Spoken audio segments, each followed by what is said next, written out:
Okay, fellow babies, welcome to Pachter Factor Live on SIFTD.net, and to our Patreon patrons and our YouTube subscribers, a very special welcome. You're getting this content real time.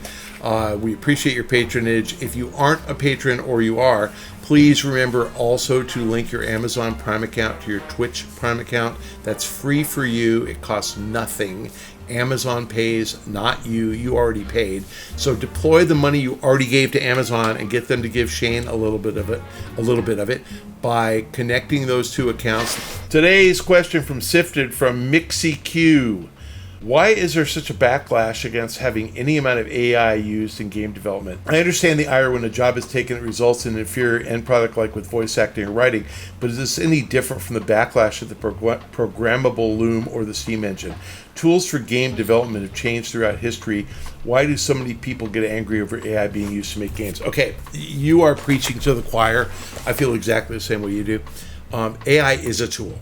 Now, AI as a tool, I think people, they look at AI like Skynet, like there's going to be all these robots that take over and they're going to just kill you and eat you and whatever. But I look at AI as, okay, so right now I make a game and I employ 30 artists, and my 30 artists, let's just say I'm making Skull and Bones.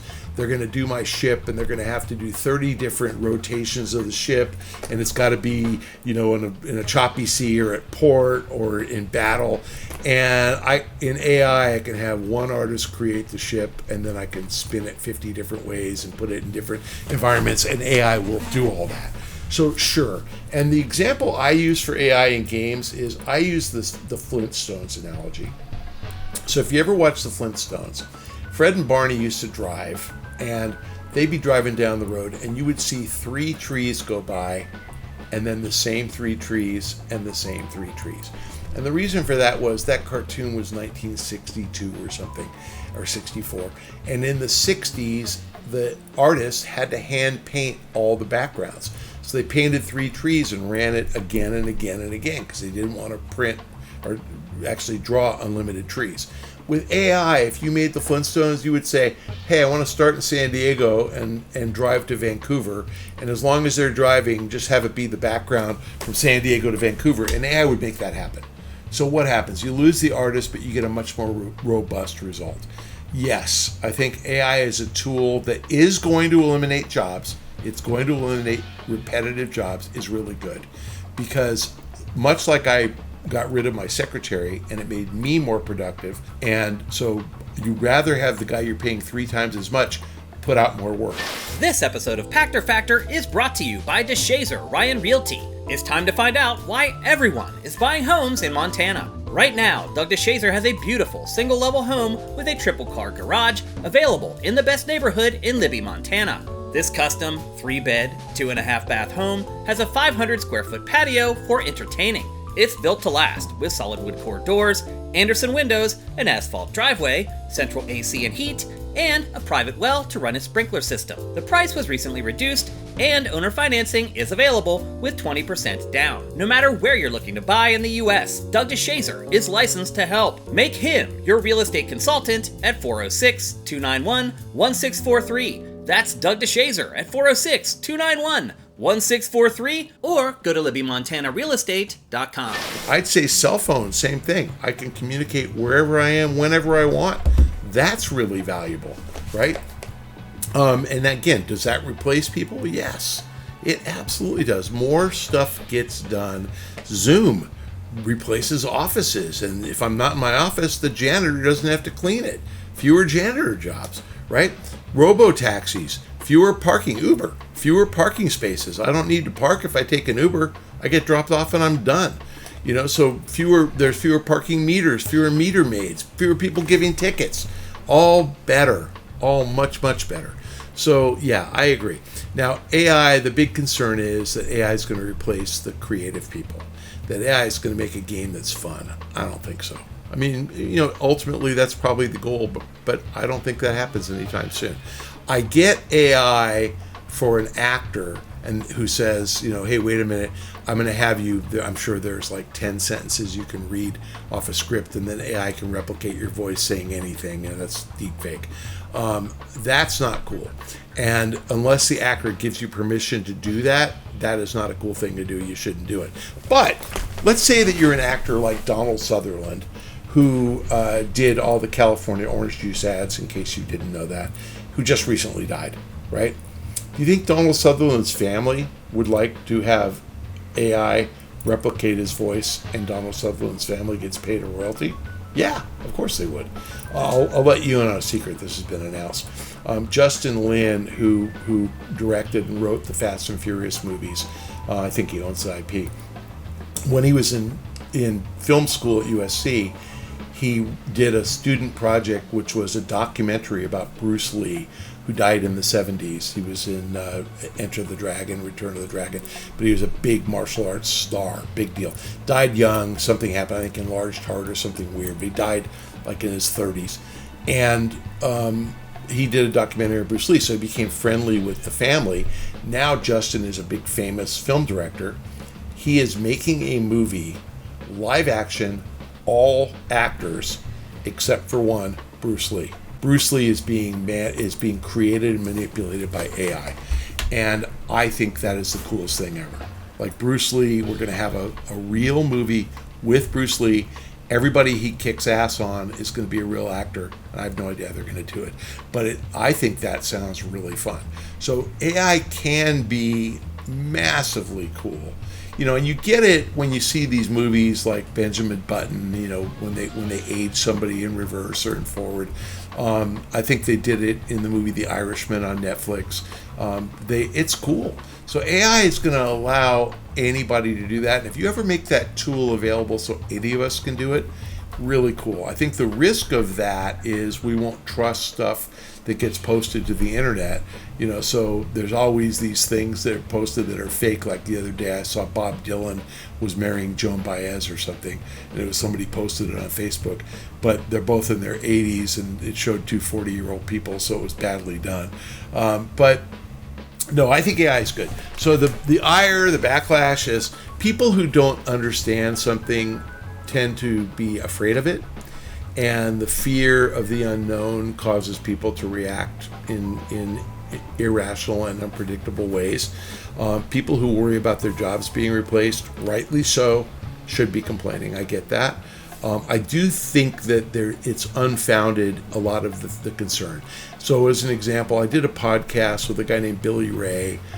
He won the Academy Award for the screenplay for Captain Phillips. And in the podcast, it was me and Scott Galloway and him and I forgot the other guy, Joe something, a movie critic. Billy Ray goes, well, can't AI read 100 horror movie scripts and then write a horror movie script that's like kind of a hybrid of all the best moments from all of them? And I said, where's AI going to get the 100 scripts? And Billy Ray goes, well, what do you mean? Like, they'll just read scripts. And I go, copyrighted scripts without the permission of the author? I don't think so.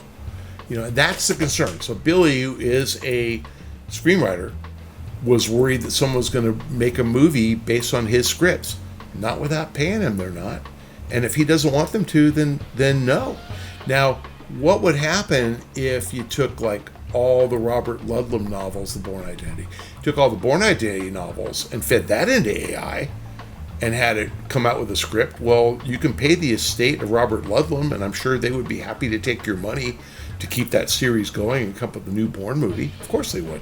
Or Lord of the Rings, you know, Tolkien or whatever. Of course they would. But so the people who own it absolutely should be able to exploit it. That was my Donald Sutherland example. But no, some average schmuck cannot use Donald Sutherland's voice and claim it's Donald Sutherland. That's not cool. And we've seen lawsuits for that. I want to say Scarlett Johansson, somebody used her voice in something and she sued and successfully stopped it. So I'm not worried about it. I share your view that it's just another tool.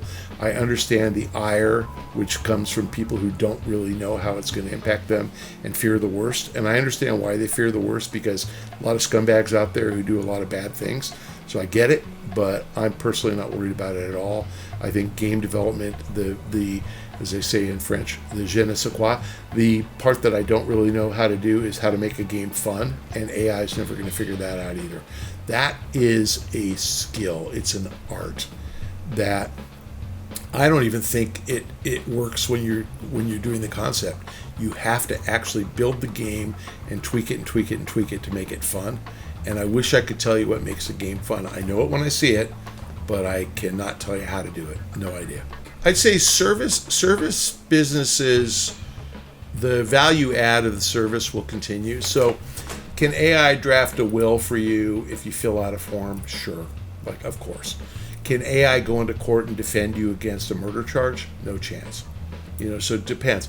Can AI give you a series of potential problems if you have a pain somewhere? Sure. But can they do surgery? Probably not. Not yet. Someday, no. Routine surgery, yes. Right? Filling a tooth? Oh, for sure. You think about 3D printing, think about 3D tooth filling. Of course they can. But, would you want AI to go into your body and look for the cancer and make sure they got it all? No. I want a doctor with eyes to do that. AI is going to make a lot of things a lot better. The ultimate output, I really think the biggest benefit from AI is going to be robotaxis. I think that if we ever just get rid of cars, like no drivers anymore, we all take robotaxis everywhere, there will be no parking lots. All the cars are going to be parked, in some cornfield somewhere plugged in. The roads are not going to be congested because every car is going to work together, and traffic will flow. You'll get everywhere. We will convert tons of parking spaces into housing in places where people want to be, because obviously there are more parking spaces in desirable areas than there are in undesirable areas. So I think real estate will go down in value, which is good. More affordable. And so I think that's the biggest thing. I just don't think it works until you get all cars off the road and the only cars on the road are robotaxis. If that ever happens, yes, I think that the quality of life goes up. We have a lot more time. And again, where do we really need to go? You should work from home. You should do everything near your home. But if you want to go to a restaurant, you're going to go out, and you want to get there. And get there safely. Thank you for joining us on Pachter Factor. We really appreciate anybody who is a Patreon patron or a YouTube subscriber. All the rest of you, plus those guys, please remember to link your Amazon Prime account to your Twitch Prime account. It is free for you to do so. Take advantage. You've already paid Amazon. They're sitting on your money. They're earning an ungodly amount of return on your money. Have them give a little bit of that to Shane. Check out the instructions on how to do that in the show description below. Stick it to Amazon. If you haven't done it in a month, you got to do it again. So please do it right now. No excuse unless you have to go to the bathroom. Any other excuse, link those accounts now. My fellow babies, thank you for joining me on Pachter Factor. I'll see you next week.